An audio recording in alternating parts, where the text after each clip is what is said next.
আপনারা যারা ৭০-এর দশকে শিশু এবং কিশোর ছিলেন, তারা লক্ষ্য করেছেন যে শতকরা ৯৯% লোক যারা জুতো পরতেন, এখানে হলো ১০০ জনের মধ্যে ৯০ জনই জুতো পরতেন না। আবহমান দরিদ্র বাঙালি। তারা ক্ষেত খামারে কাজ করতেন, খালি পায়ে মাইলের পর মাইল হেঁটে যেতেন। বাড়িতে বুড়ো মানুষ যারা রয়েছেন তারা বড়জোর খড়ম ব্যবহার করতেন। আর টায়ার, গাড়ির টায়ার দিয়ে এক ধরনের স্যান্ডেল তৈরি করা হতো। গরিব মানুষেরা সেই স্যান্ডেল পরে কখনো কখনো দূর দেশে যেতেন। এটা ছিল গরিবের জুতো এবং স্যান্ডেল। আর যারা নিম্নবিত্ত, মধ্যবিত্ত, এমনকি উচ্চবিত্ত ধনী, তারা বাটার তৈরি, তারপরে অন্য লোকাল কিছু কোম্পানির তৈরি প্লাস্টিকের জুতো পরতেন। কালো রঙের যে জুতো, এটিকে নাগরা জুতো বলা হতো। আবার একটু ডিজাইন করে সাদা রঙের বা অন্য রঙের প্লাস্টিকের জুতো কিন্তু মানুষজন পরতো। এবং আপনারা জানেন যে প্লাস্টিকের যে কোনো জুতো এরকম বেশিক্ষণ পরে রাখা যায় না। মোজো দিয়েও পরে রাখা যায় না, গরম হয়ে যায়, পা ফুসকা পড়ে যায় পায়ে। ফলে যারাই এই জুতো পরতেন খুব স্বল্প সময়ের জন্য, ১০ মিনিট ১৫ মিনিটের জন্য এই জুতো পরতেন। যদি এই জুতো পরে দীর্ঘ সময় তাদের কোনো পথ পাড়ি দিতে হতো, প্রায় সবাই খালি পায়ে যেতেন। তারপরে সেই জুতো বগল দাবা করতেন, হাতে করে নিয়ে হাঁটতেন। তারপর যে বাড়িতে যাবেন সে বাড়িতে যাওয়ার আগে তারা কোনো টিউবওয়েল বা পুকুরে হাত পা ধুয়ে, অনেকের আবার গামছা নিয়ে যেতেন পকেটে করে, ছোটো ছোটো গামছা, সেই গামছা দিয়ে মুছে জুতো পরে ভদ্রলোক সেজে তারপর তারা কোনো বাড়িতে মেহমান হতেন। এই গেল নাগরা জুতার ৭০ দশের কাহিনী। দ্বিতীয় যে বিষয়টি, সেটি ৭৪-৭৫ সনে আমাদের দেশে হাওয়াই চপ্পল আসে। প্রথম হয়তো রূপসা নামক যে কোম্পানিটি আছে, এই কোম্পানিটি প্লাস্টিকের যে ফোমের যে স্যান্ডেল এগুলো বের করে, বেশ উঁচু হিল টাইপের, ৩ ইঞ্চি ৪ ইঞ্চি এরকম উঁচু উঁচু স্যান্ডেল। তো সেই স্যান্ডেলগুলো একটা হল স্পঞ্জের যে স্যান্ডেল, সেটা বাটা বের করতেন, এগুলো দামি ছিল। আর হাওয়াই চপ্পল যেটা বেশ মোটা, কটকট কটকট করে আওয়াজ হতো। এরপরে একটা অদ্ভুত সেই ঘ্রাণ আসতো, ফোমের একটা ঘ্রাণ আসতো, এবং বিভিন্ন রং বেরঙের ছবি সেখানে আঁকা থাকতো। ফলে কী হতো, শিশু কিশোররা এই হাওয়াই চপ্পলের জন্য রীতিমতো মাতলামো করতো। এবং এগুলো সাধারণত ওই যে দরিদ্র, তাদের স্বপ্ন ছিল, নিম্নবিত্ত, মধ্যবিত্ত এবং উচ্চবিত্ত পরিবারের সন্তানেরা যখন এগুলো কিনতেন, প্রথম ১ সপ্তাহ তো তারা এটা পরতেন না, শুধু সকাল বিকাল ধৌত করতেন। তারপর সেগুলি নিয়ে ঘুমিয়ে থাকতেন। অনেকে বুকে জড়িয়ে ঘুমিয়ে থাকতেন, অনেকে বালিশের নিচে দিয়ে ঘুমিয়ে থাকতেন, অনেকে একটু পর পর ক্ষণে ক্ষণে সেই যে নাকের কাছে সেই হাওয়াই চপ্পল নিয়ে তারপর তারা ঘ্রাণ শুঁকতেন। তো এই গেল হাওয়াই চপ্পলের ইতিহাস। এখন নাগরা জুতো এবং হাওয়াই চপ্পলের সঙ্গে আমাদের রাজনীতির, বর্তমান রাজনীতির কী সম্পর্ক? প্রথমত হলো যে মানুষ যখন দুষ্প্রাপ্যতায় ভুগে এবং মানুষের কাছে যখন বিকল্প কোনো জিনিস থাকে না, এবং মানুষ যখন অভাবগ্রস্ত হয়ে যায়, তার চিন্তা এবং চেতনা যখন খুব দুর্বল হয়ে যায়, পৃথিবী সম্পর্কে তার কোনো খোঁজখবর জানা থাকে না। তো যেমন ধরুন, আমি যে সময়ের কথা বলছি ৭০-এর দশকে, তখনও পৃথিবীর সবচেয়ে দামি কোম্পানি বেইলি, সেই জুতা ইউরোপ আমেরিকাতে বিক্রি হতো। এখন সাধারণ মানের একটি বেইলি জুতার দাম ১ লাখ টাকা। এখন সেই সময় হয়তো ১০,০০০ টাকা ছিল বা ৫,০০০ টাকা ছিল। কিন্তু আমরা জানতাম না যে একটা চামড়ার জুতোর দাম এমন হতে পারে। এমনকি ৫০ টাকা ৬০ টাকা দিয়ে বাটার যে জুতোগুলো, সেগুলো ৭৩-৭৪ সনে কেনার মতো দুঃসাহস আমাদের গ্রাম বাংলায় কারোরই ছিল না। শহরে যারা থাকতেন তারা নিয়ে আসতেন গ্রামের তাদের আত্মীয় স্বজনের জন্য, খুব বেশি সম্মান দেখানোর জন্য। ফলে কী হতো, কম দামি এবং ব্যবহার অযোগ্য, মানে ৫ মিনিটের বেশি বা ১০ মিনিটের বেশি পায়ে দিয়ে ঘুরলে যেখানে ফুসকা পড়ে যায়, সেই ধরনের নাগরা জুতো, কিংবা ২-৩ দিন পরার পর যে জুতোটা, মানে যে চপ্পলটা একটা সাইড বাঁকা হয়ে যেত, রং উঠে যেত। তো সেই হাওয়াই চপ্পলকে নিয়ে কেনার পর আমাদের যে মাতামাতি ছিল, এটি অভাবের কারণে, তারপরে যাকে বলা হয় মন মানসিকতার কারণে, চিন্তা এবং চেতনার কারণে আমরা এরকম যাকে বলা হয় নিম্নমানের জিনিসকে মাথায় করে নেচেছি। এই গেল ১। ২ নম্বর হলো যে যখন পায়ের জিনিস, জুতো, আমরা সেটিকে মাথার তাজ হিসাবে ব্যবহার করা শুরু করি, মাথার টুপি, তাহলে সেখানে কীরকম একটা পরিস্থিতি তৈরি হয়। ধরুন সম্রাট শাহজাহান, ব্রিটেনের রানী বা রাজা, এ যুগে যারা আছেন, তারা মুকুট পরেন, মুকুট পরেন। সেই ব্রিটেনের রাজার মুকুটে এখনও সেই কোহিনূর হীরা শোভা পায়। তো এই রাজারা যদি অনেক সুন্দর সুন্দর নাগরা জুতা, তারপরে হাওয়াই চপ্পল, সেগুলো দিয়ে একটা মুকুট তৈরি করে আপনার সামনে বসে, তাহলে আপনি কি করবেন, কি বলবেন? কিন্তু এর চেয়েও ন্যাক্কারজনক ঘটনা কিন্তু অসভ্য জাতিগোষ্ঠীর মধ্যে হয়। যেমন দেখবেন অনেক উলঙ্গ জাতি রয়েছে, এখনও পর্যন্ত ন্যাংটা হয়ে থাকে। তো তারা করে কি, মহিষের শিংয়ের মধ্যে নিজেদের অন্ডকোষ এবং লজ্জাস্থান ঢুকিয়ে সেই মহিষের শিংটি তারা কোমরের সাথে বেঁধে, সুতো দিয়ে বেঁধে তারপরে তারা সিংহাসনে বসেন, অর্থাৎ তাদের রাজাকে এইভাবে তারা উপস্থাপন করে। এবং এইভাবে একজন রাজা জাতিসংঘের অধিবেশনে পর্যন্ত তিনি এসেছিলেন।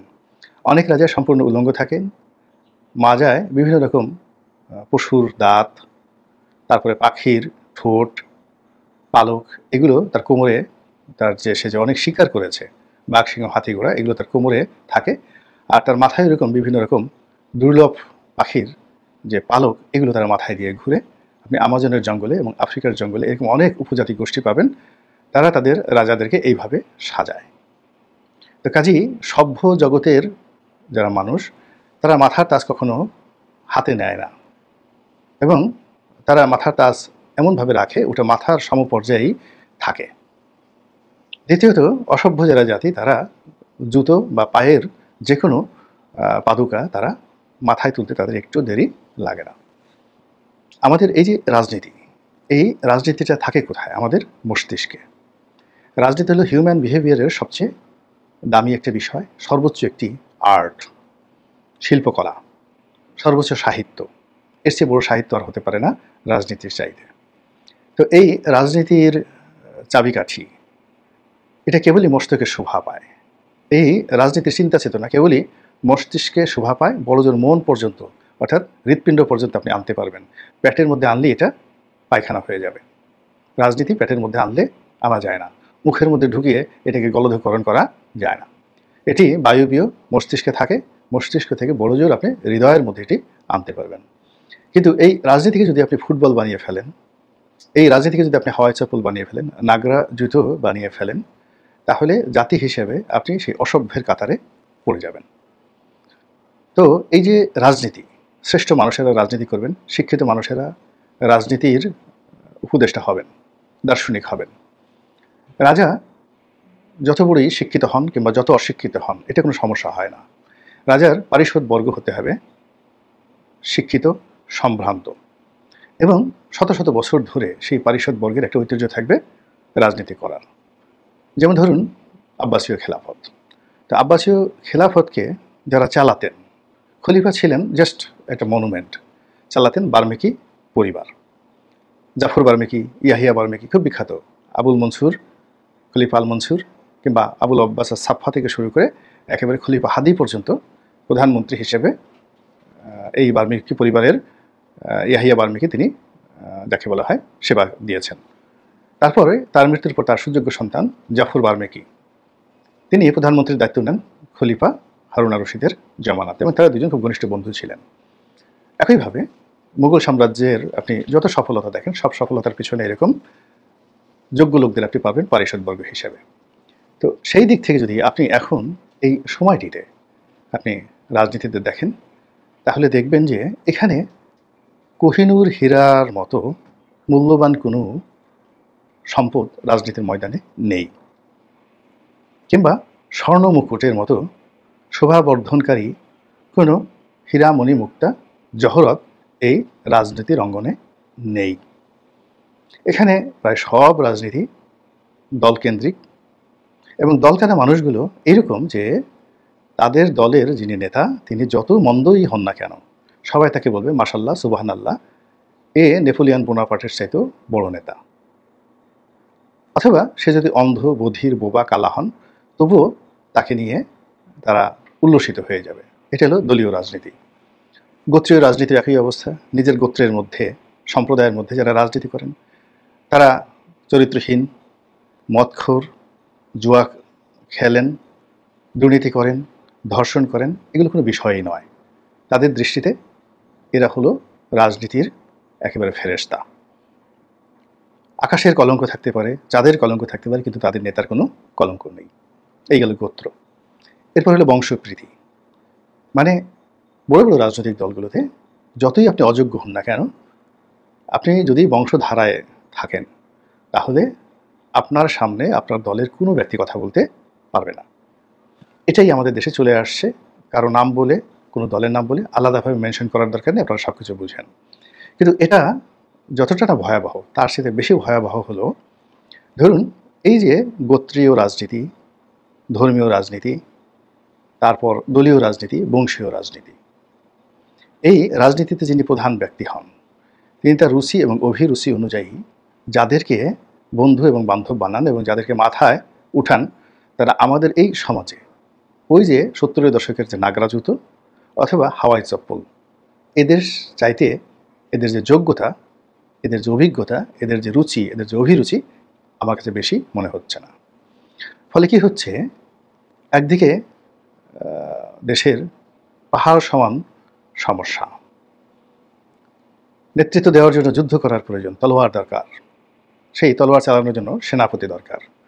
কিন্তু যিনি নেতা আছেন বংশগতভাবে, দলগতভাবে, গোত্রীয়ভাবে, তিনি বলবেন যে না, আমার জুলিয়াস সিজারের মতো, নেপোলিয়ান বোনাপার্টের মতো কোনো যোদ্ধা দরকার নেই, আমার জন্য একটা শিশু হলেই হবে যার একজোড়া নাগরা জুতা আছে অথবা একজোড়া হাওয়াই চপ্পল আছে। আমি হাওয়াই চপ্পল দিয়ে যুদ্ধ করে পৃথিবীর সবচেয়ে সেরা বাহিনীকে আমরা পরাজিত করব। আমরা নাগরা জুতো দিয়ে পিটিয়ে সেই ভারতের 32টি দাঁত আমরা খুলে ফেলব, আমাদের এত শক্তি। তো এই যে নাগরা জুতা টাইপের যে সকল আবর্জনা রয়েছে রাজনীতির ময়দানে, সেই আবর্জনাগুলোর যতটা না দায়, তার চেয়ে বেশি দায় হলো এই আবর্জনাকে যারা ধারণ করছে, এই আবর্জনা ধরে ধরে যারা চুম্বন করছে, এই আবর্জনাকে যারা বুকে জড়িয়ে ধরছে, যারা মাথায় তাজ হিসেবে, মুখোশ হিসেবে যাদেরকে সম্মান করছে। আপনার কি মনে হয় এই যে নাগরা জুতা এবং হাওয়াই চপ্পলের যে রাজনীতি শুরু হয়েছে ক্রমাবনতি হিসাবে, মানে অবনতির যে